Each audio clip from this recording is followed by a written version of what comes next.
the one of the cogs in the wheel, as it were, of people voting as they hope to, has of course been the systemic voter suppression that the Republicans have engaged in since 2010, and which range from, and you have covered this probably better than any individual in this country, in my estimation. And I read everybody.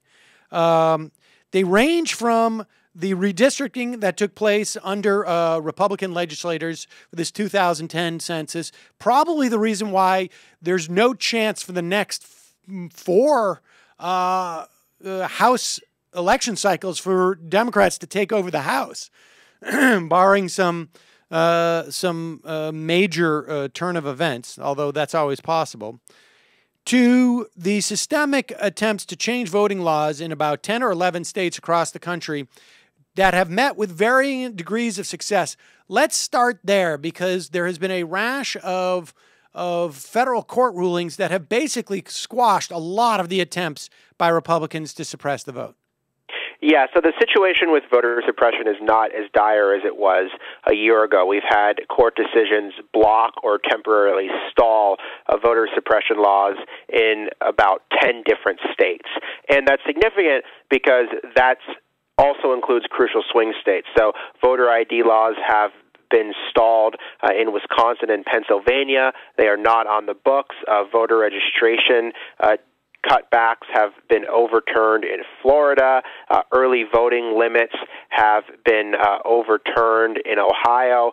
And so really the landscape on voter suppression, while still very concerning because 13 states do have new voting restrictions in place, is not as bad as it has been when I was reporting on it for the past year or 2 years.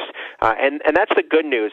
The bad news is that even if a law has been overturned, it doesn't mean that there's not going to be a significant amount of confusion resulting from the law. It doesn't mean that people won't turn out because they believe that they need some ID that they don't actually need. It doesn't mean that they won't have been able to register to vote, so thus they are ineligible to vote. So there's still a lot of problems resulting from this law, but it is better than it was a year ago. Yeah, that seems to be the story, at the very least, in Pennsylvania, where there seems to be an active campaign by the state and by newspapers in Pennsylvania to literally misinform people about what's going on there.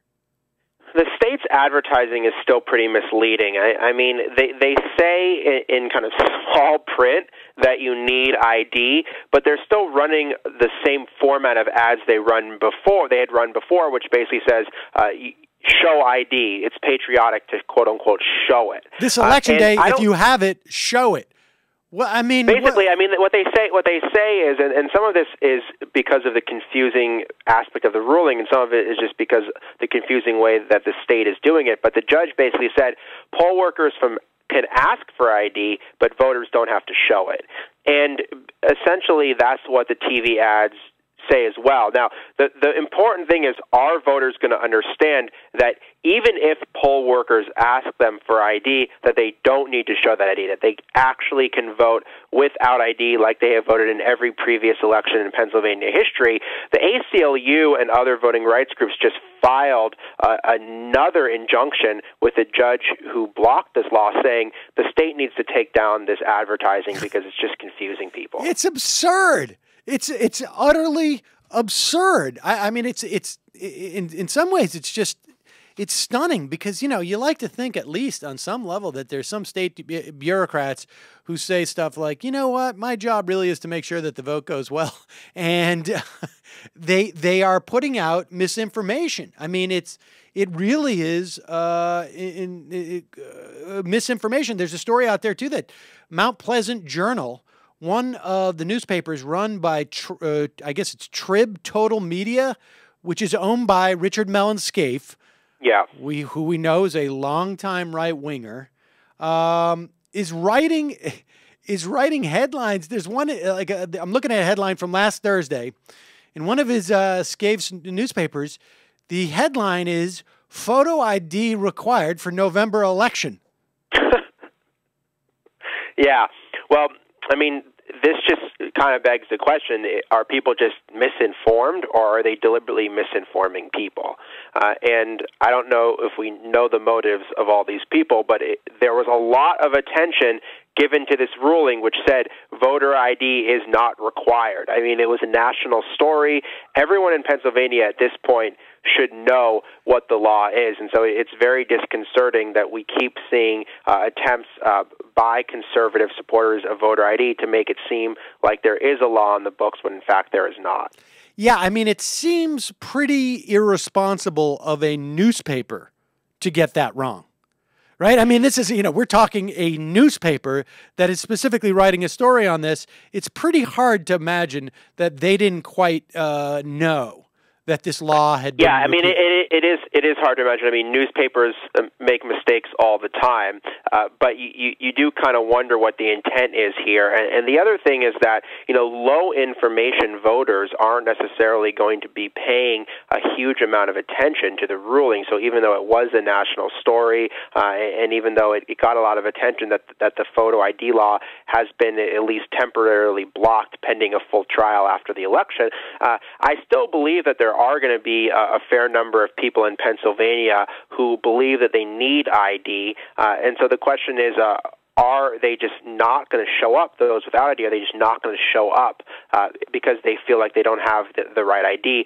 Or will the message get to them that they're going to be able to vote? I know, for example, that the groups that I spent time with who were helping people get IDs were now helping to tell people, listen, you don't need this ID. Get it if you can, but you don't need it for this election. So there is this voter education effort is going on, but we don't know if it's going to reach enough people in time. And that's why I wrote this new piece about the election protection effort for 2012, because I think that's going to be really critical, because even in states where voter suppression laws have been overturned, there's still likely to be a lot of confusion on Election Day. And that's why it's really important to have people who know the law and can help voters be out in force, because there's just going to be a ton of confusion either in states that have passed new voter suppression laws or in states that have repealed voter suppression laws.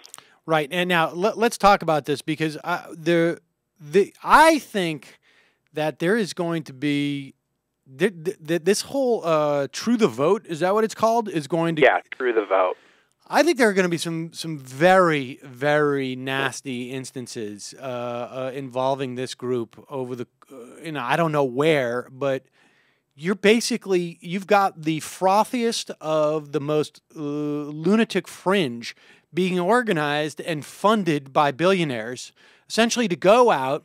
In some instances, their job is basically just to harass people, as far as I can tell. Tell us about True the Vote. So True the Vote started in 2010. It was organized by the Tea Party, and the goal was to root out so-called voter fraud by challenging voters at the polling place. And they started in Houston, Texas, in Harris County. And basically what they did is they put white conservative activists in predominantly minority voting areas. I'm so shocked. I'm so shocked to hear that. That in itself was pretty telling, and a number of complaints, more than 50 complaints, were filed against these activists in Harris County in 2010. It didn't get a lot of attention because Texas wasn't a swing state in 2010, so it wasn't a national story. Now they claim to be training 1 million quote-unquote poll watchers, otherwise known as voter challengers. I don't think they're going to get to that number. That's just an enormous number, but right. I do think we're going to see an uptick in these voter challengers. And the thing is, if you look at the law, and this is what's disconcerting, according to the Brennan Center, 39 states allow polling place challenges, and only 15 require some sort of documentation to make the challenge. So take Florida, for example. If I see you in line, Sam, and I say to a poll worker, listen, I think Sam Seder is an undocumented immigrant or a felon wrongly casting a ballot. I mean, clearly you're not, but for purposes of argument, you are. You would automatically have to cast a provisional ballot in Florida. Now, in 2008, 2.1 million provisional ballots were cast, and 69% were counted. That means 31% weren't counted. And we're talking about a state like Florida with a long history of not counting every vote. So True the Vote could literally go around to hundreds of thousands of voters in Florida and just say to them, you're ineligible to vote, and now they're going to have to cast a provisional ballot. And I think that's a very scary situation, because not only could that lead to some ballots not being counted, but that's going to lead to longer lines at the polls, which is going to lead to fewer people voting. That's going to possibly lead to the outcome being delayed. We could see a return of situations like we saw in 2000 with hanging chads. Should these provisional ballots be counted? Should they not be counted? Was there voter fraud? Was there not voter fraud? Simply because some Tea Party activist decided that he didn't like the way someone looked, and thus they must be an ineligible voter. So I think it is troubling to think about what this can mean during early voting on election day. Now, my understanding is that at least in Texas, and I presume in many other states, I mean, it's one thing to have, okay, I show up here and I have documentation showing, like, look, I have Sam Seder's, I have this affidavit from Sam Seder saying I'm not a citizen. It's one thing to need to show that. It's another thing to go up and say, like, I will attest. I have no documentation, but I will attest that I saw a document that said that Sam Seder was not a legal immigrant or a legal citizen or whatever it is. And then it's another to say that there is absolutely no legal liability on your part in challenging me. In other words, you can just go willy-nilly in Texas at least, right? And tell me if you know about this in other states and say, I'm going to challenge that dude. And I don't have to sign an affidavit. I don't have to pledge that this is to the best of my knowledge. It's just, that's what I'm doing. No, and you know, that's the thing, and I don't know the specifics of the law in every different state. But in some of these states, the burden of proof was on the voter, not the challenger, to prove who they are. And that just doesn't make a whole lot of sense, because if you're voting, you're already registered to vote, you're already on the voting roll, so you've already cleared some process to be able to vote. The challenger hasn't cleared any process. I mean, anyone can be a challenger. Now, they can't get into the polling place unless they are an official poll worker. Now, the scary thing is that True the Vote in places like New Mexico is urging its activists to become GOP poll workers. So some of these Tea Party activists could actually be inside the polling booth as official representatives of the Republican Party, which could just lead to further chaos. And so, okay, there is pushback on this by an election protection coalition. Tell us about that. Yeah, well, so the Lawyers Committee for Civil Rights is leading this election protection coalition, which includes a lot of different groups, including civil rights groups like the NAACP and good government groups like Common Cause. It was launched after 2000. They run the 866-hour vote hotline, and I think the work they're doing this year is going to be really critically important. They're recruiting 10,000 volunteers, and they're also staffing this hotline in a lot of states. And I looked at their website basically in real time during the Wisconsin primary and during the Wisconsin recall election. And during that recall election, the voter ID law in Wisconsin, which has now been blocked, was not on the books. But still, you got a lot of calls into the hotline, which you could see in real time on their website, saying poll workers asking people for ID, or students told they're not eligible to vote in this certain polling precinct. And then the volunteers with this election protection coalition were able to tell voters, listen, you are allowed to vote. You don't need ID to vote. Or they're able to go to the poll workers and say, listen, this is a mistake. One thing you have to realize about poll workers is the average age of a poll worker in this country is 72 years old. They're mostly retired people. Sometimes they are going to give misleading information out of malice, but most of the time they're just going to give misleading information because they don't know what the updated law is. They're old.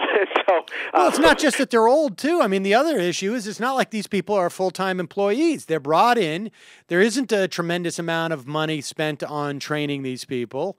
And they're brought in at the last minute. and basically given poor information and probably like a 75-page booklet. Here it is. Don't forget, tomorrow you're going to be you're going to be working the polls. I mean, it's a broken system because we have broken system. I mean, Pennsylvania doesn't even have a statewide training for poll workers. It's county by county, and there's no guarantee that the counties have even done a training about the voter ID law. I mean, they're required to give, my understanding is, one training per election cycle.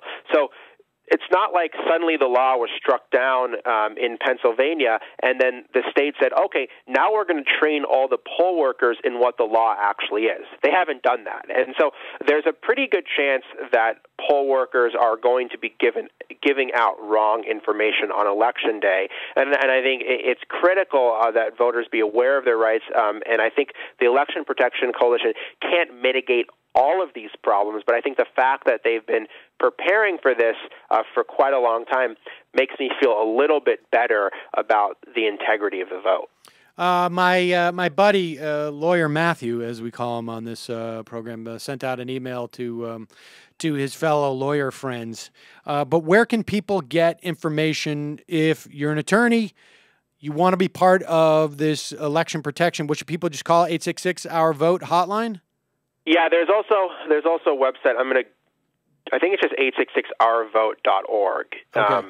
Yeah, it is. It's just 866ourvote.org. I know there's going to be a bunch of different trainings. I was at the first training they did in Virginia a few weeks ago, but I know they're doing 15 trainings in that state alone, and I think pretty much in every battleground state there's going to be a training. They're active in 20 states, and so you can go on the website and see what they're doing. That's on the nonpartisan side. Obviously, the Obama campaign is also going to be mounting a pretty major effort. I decided to focus on the nonpartisan effort because I think it's important that the vote be nonpartisan. Right. I think it is disturbing how much the GOP has manipulated the right to vote in this country, which is basically something that both parties essentially should be equally committed to upholding. Now, my understanding is as soon as you dial that number, you are automatically eligible for a new Black Panther membership card, and then you get admitted into the secret post-Acorn society. Is that right? Yeah, what happens is the Organizing for America, which is now the new outgrowth of Acorn, will immediately give you a 10-step training on how to commit voter fraud. Right. Which, funnily enough, is being illustrated in very clear ways by Republican political. Well, yeah, let's talk about that briefly, because which is something that we haven't taled about. I mean, it's funny. Okay, everything. Go ahead. Well, I want to get to the debate, but it is. It turns out Acorn is just another way to say the Republican Party for these people. It's shocking. I mean, Republicans made all these incredible accusations, most of them untrue, about Acorn in 2008. That led to the group, which was basically one of the most effective, if not the most effective, community organizing group in America, being shut down by Congress.